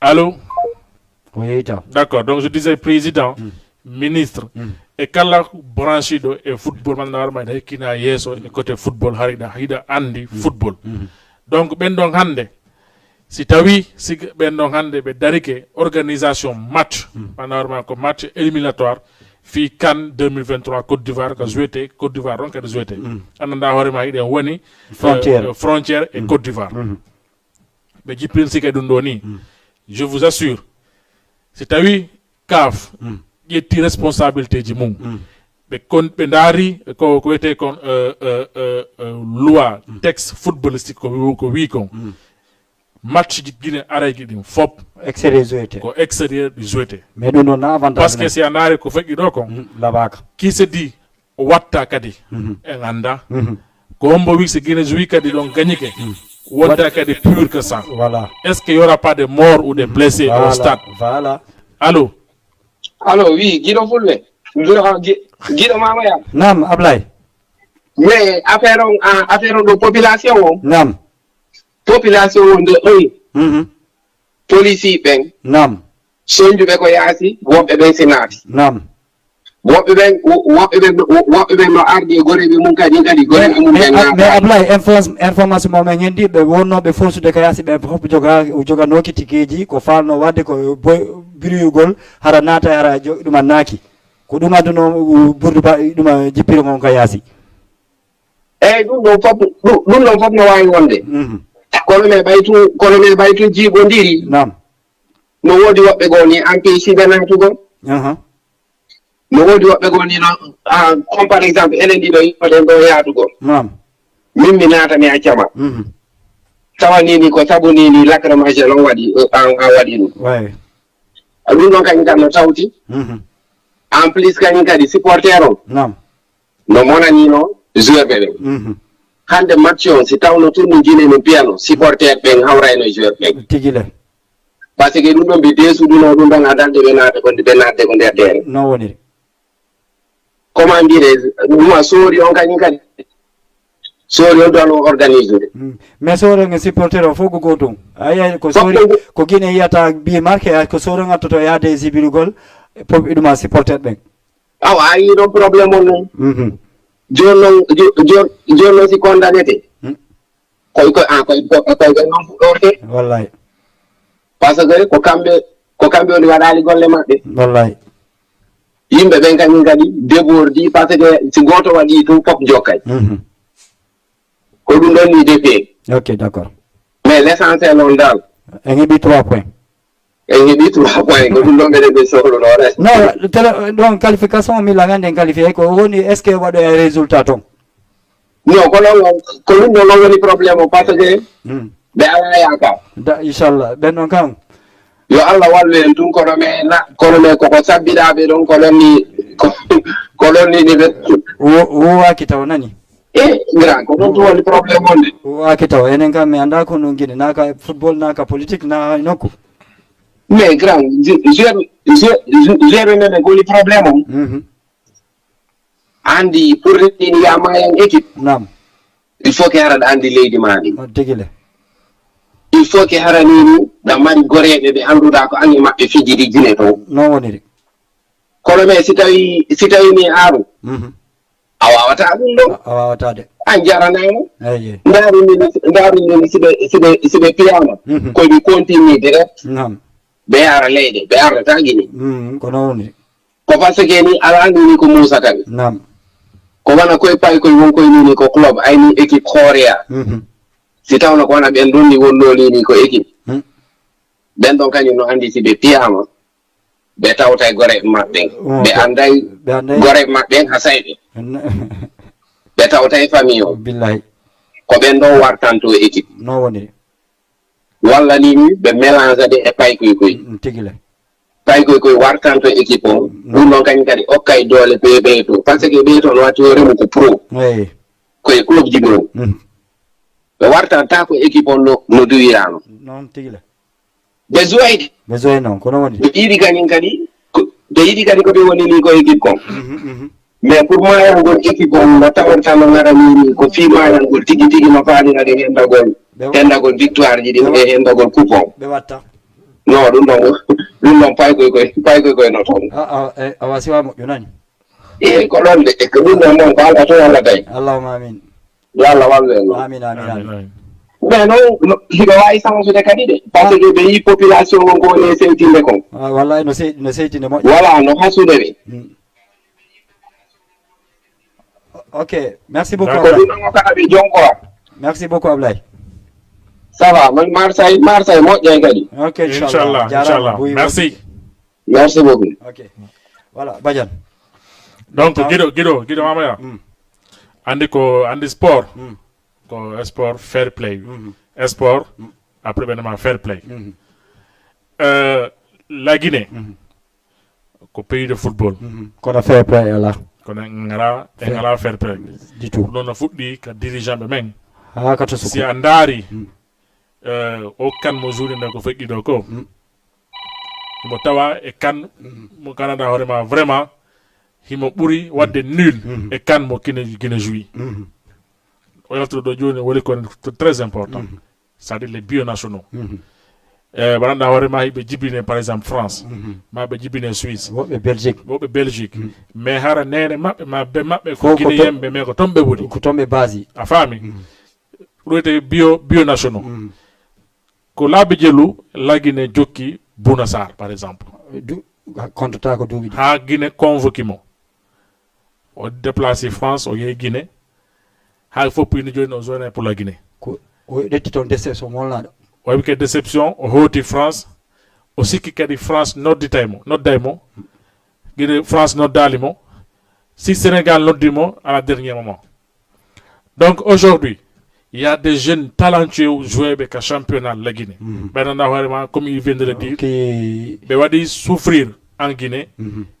Mais andikadi ko honno population guinéen buri falede en cas de victoire, qu'on nous kadi be sali en cas de défaite. Hande des jeunes comme Morla Silla par exemple. A convoqué une équipe de football. Agibou Kamara, Agibou Bari. Tu laisses Agibou Bari. Non, pardon, comment Nyanya Bari, pardon.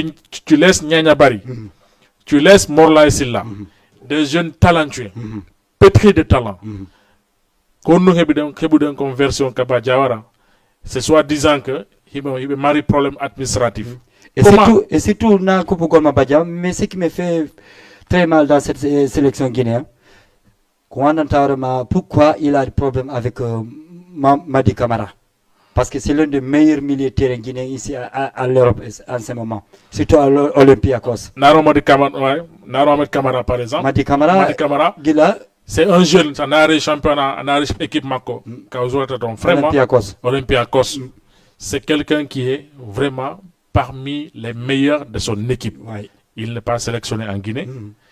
Arta, championnat Guinée. Nara, les deux meilleurs joueurs guinéens locaux, ils ne sont pas sélectionnés. Heben comme prétexte, soit disant que il y a un problème administratif. Imagine-toi. Et puis même l'autre là, Mohamed Bayo, il avait Bakaba a déclaré que Mohamed Bayo a reçu une blessure, mais Mohamed Bayo a sorti démentir ça parce qu'il est en vacances en ce moment en Guinée. Il m'a Guinée fin d'eau, Mohamed Bayo il m'a blessé. Il faut dire qu'aujourd'hui au gouvernement, mais même pas au gouvernement, mais aux responsables du football guinéen, que la Guinée et les Guinéens qui peuvent faire la côté comme victoire, qui peuvent faire là vraiment des joueurs compétents, des joueurs compétitifs, vraiment, ils peuvent être capables et amour pour le pays d'abord, et marquer vraiment responsabilité fille Nabougol, la Guinée, l'équipe nationale de football guinéen en avant. C'est à oui, ce qui est sûr et certain, les matchs vraiment un joué pour au éliminatoire Cannes 2023 Côte d'Ivoire. Parce que les restes des matchs, ce qui est sûr et certain, on va le jouer à l'extérieur. Et puis on aura l'Éthiopie comme aller-retour. Voilà, souhaitons quoi, mois de septembre. Souhaitons vraiment que les dirigeants, les responsables du football guinéen, de choisir comme pays le Sénégal, parce qu'il y a beaucoup de Guinéens au Sénégal, vraiment, apporte soutien, supporte pays, mais pas le Maroc. Pourquoi Maroc? À chaque fois, on voit que la Guinée joue à l'étranger, ils disent que Maroc. Mais il y a combien de Guinéens au Maroc? Il y a combien de Guinéens qui peuvent se déplacer pour aller regarder un match guinéen au stade? Il n'y a pas. Il n'y a pas. Il faut dire aussi aux dirigeants football guinéens, commencer à Kabadjawara, dire que il n'est pas possible de dire que uniquement pour remplir leur poche. Je suis vraiment désolé de le dire. Mais il y a beaucoup de jeunes Guinéens qui évoluent en Guinée. C'est des jeunes pétris de talent. Vraiment, il peut développer le football. Il peut porter la Guinée en avant. Il peut tout faire pour la Guinée. Je suis vraiment déçu de voir cette liste sans voir Morlaye Sylla. Je suis vraiment déçu de voir cette liste sans voir Nyanya Bari. Parce que c'est des jeunes qui aiment le pays d'abord, qui peuvent vraiment jouer au football. Franchement. Et ils ont leur place dans l'équipe football guinéen de football. En tout cas, vraiment, je suis vraiment désolé. Et on souhaite aussi la bienvenue à Guirassy qui vient de Mohamed Diakabi, Tchernobari aussi qui vient d'intégrer l'équipe. Et puis Tchernobari, c'est après mes renseignements, il est du Télimélé. Hein. Voilà, donc en tout cas, il est bienvenu aussi dans l'équipe. En tout cas, bonne chance à l'équipe. Ce qui est sûr de certains Guido.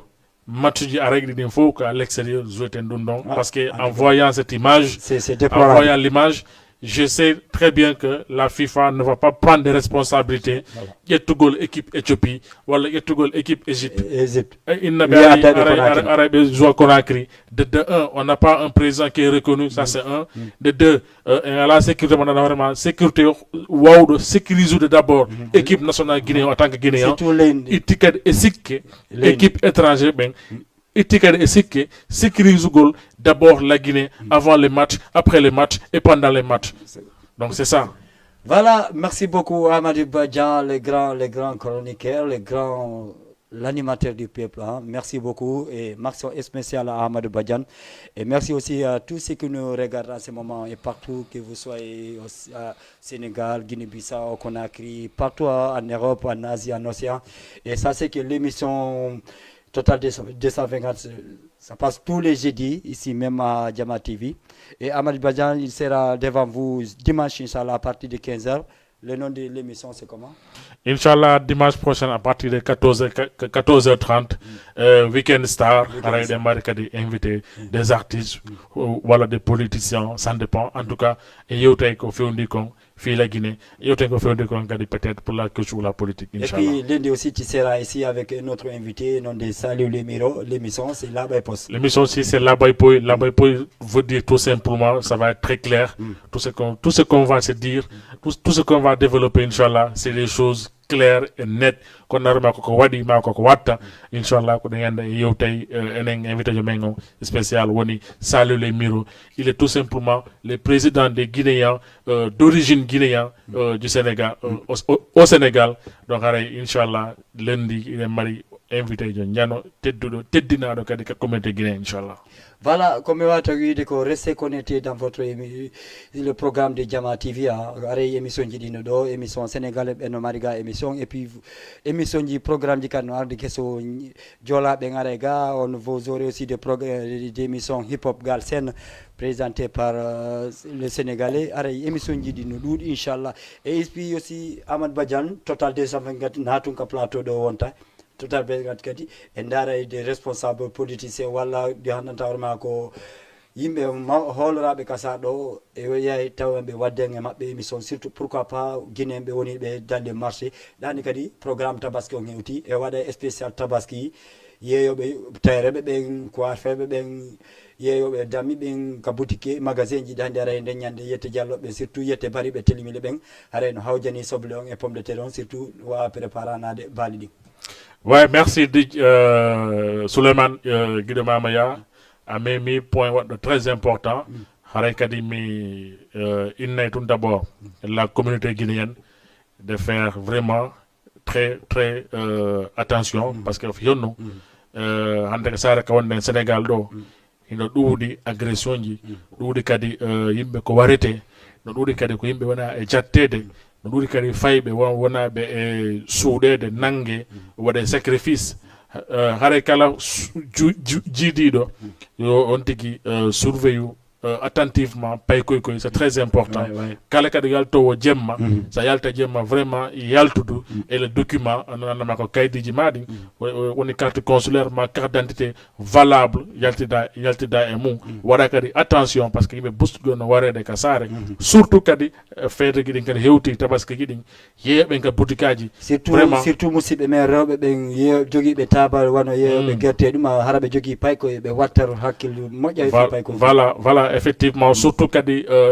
bientôt aussi fête tabaski on kadi hewti les boutiquiers kala kadi yeeyaɓe kadi coñci sonnaɓe yeeyaɓe coñci ɓen yeeya ngara yeeya leppi manda honno basin riche et non faut franchement s'il vous plaît encore une fois de plus soyez vigilants parce que no wodi yimɓe ananda hoorema hiɓe tawni hoore mabɓe e jama o mais c'est uniquement pour faire mal aux personnes haray vraiment soyez vigilants et protégez-vous kala ko wonno haara ko protège il faut que total 224 donc kadi ko wonno kadi c'est pour aussi sensibiliser la jeunesse, sensibiliser la communauté guinéenne. En tout cas, mais Fontani on jude, kala ka woni ron inchallah haray on est payku e mawdo mais noddi fo on est ouvert nous sommes des jeunes haray kala ko faara don vraiment men jippini hoore men Jama TV kan jippini hoore mum fi en yewtude famondiren pour notre chère communauté guinéenne.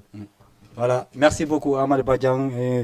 Analyse mo wadda ngare ko non analyse wala bama surtout koko wiida do période ji andi si élection ji hewti bientôt aussi ara andi élection le 31 juillet voilà 31 juillet ara ko do alani yimbe ko na warede ka sar do ko sacrifice jidi nangugol pay ko dum manno hara ko no wiida non musibe membe yobe jogito pay ko surtout rewbe mananta warema yalta yeegol acca pay ko wala de tapay ko nabe ka eton hirno si sawgol diga yegita pay ko ara no gadi Amadou Badian be butu wakilade ndarta faybe parce que no meti sifade konko bi be wakilo moƴƴa non parce que joni jirawo no jodi no saa tiga hara peko ko no fijada iko doga parfois miedo à plusieurs fois il a dogina ni ta pay ko dogu de traversa iko fijude c'est dangereux. Il faut que kadi les parents surtout babirabe faybe ben vraiment place paykon kaka jande place paykon kaka école place paykon kaka suudu place paykon kaka dudal c'est tawi paykon ma woni ha wawi wolude la moindre chose notre côté kon la crèche woni ko woni honno école paykoy margoy par exemple 2 ans 1 an 6 mois sa jonno wodi etto nada mon ton ko manta paykon ma 10 000 francs par mois franchement ça ce n'est rien acce sabi Allah yettugol faybe ben accabe ka tali accugol faybe ben ka yaasi accugol faybe ben hibe pugida accugol faybe ben hibe perdre temps mabbe s'il vous plaît encore une fois de plus car la jeunesse c'est l'espoir de demain. La jeunesse c'est vraiment encore une fois de plus c'est l'espoir de demain inchallah kala moydo na réussir ande hanking on tegi gollu fiyo hewtu ka hewtu don ande. OK. Voilà, merci Amadou Badian. L'émission tire à sa fin. Ngare ko no wada be to dem wayno ndiren jode rendez-vous ji angare arte do inchallah dimanche. Are da mari émission à partir de 4h30. Gede mama ya minara en wadi émission 1h40 minutes sans se rendre compte. Vraiment hare ko do woni la Guinée ko do kadi woni la jeunesse ko do kadi woni wondigal parce que bon hande c'est un fotti un salmoniri ko parce que hanking hanking fe wayno ndirten. C'était beau. C'est dans 50 c'est un fautino mais ko ndaru chifu mum mais ndaru importance biddo la Guinée kala andudo source la Guinée déjà haray ko réconciliation Guinée andira kala andudo source la Guinée haray ko jang e buttu e kisiye Guinée andira e needi e teddungal haray ko dum don enen sukabe Guinée yembe be andira den haray jokken dum inchallah newden ka sare wo jippine hoore men yaaden aussi et la communauté sénégalaise au Médo et Sénégal encore une fois de plus que Mama Ya haray vraiment merci à toi aussi pour l'initiative Total 224 ça veut beaucoup dire ça veut tout dire inchallah haray e wonday do émission inchallah animé mo comme il le faut haray non toute la communauté guinéenne kadi ay goto écartaka émission encore une fois de plus wona ya wonu siro pade sikka atawaka ga naya wonu yewo gertiga sikka atawaka ga naya wonu judo brochette sikka atawaka ga ma yewo café ko guinéen kala ko jokkuda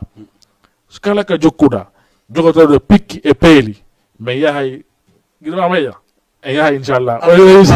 Affaire à suivre. Ok, ok, merci beaucoup Amal Bayan. Tant qu'à moi, je vous retrouve jeudi prochain, Inch'Allah. Mais restez connectés, le programme continue sur Jama TV et Amal Bayan sera là dimanche à partir de 14h30. L'émission s'appelle Weekend Star et lundi, il sera de retour encore à partir de 21h pour recevoir dans son émission Là Post. Et notre invité, il s'agit de Salou Lemiro, le président des Sénégalais d'origine guinéenne. Ko ngata laaɓa e poste parce que la andi mo fendo mo jogi kay mo vinde c'est le la wawi haala kono deññande la yurmama voilà min on aray habbe la jeudi inchallah ka émission mon Total 250 tant qu'à moi restez connecté et yo Allah waɗu jangi leydi ni yo Allah hokka en ɓutti kamɓe enen kadi wawen holirde hoore men Amadou Badian aray min on ko ɗo mi wayntoto jonde rendez-vous semaine prochaine. Merci. On vous laisse aussi avec le programme de Jama TV. Restez scotchés et regardez. Merci. Respect à vous tous. Bye bye.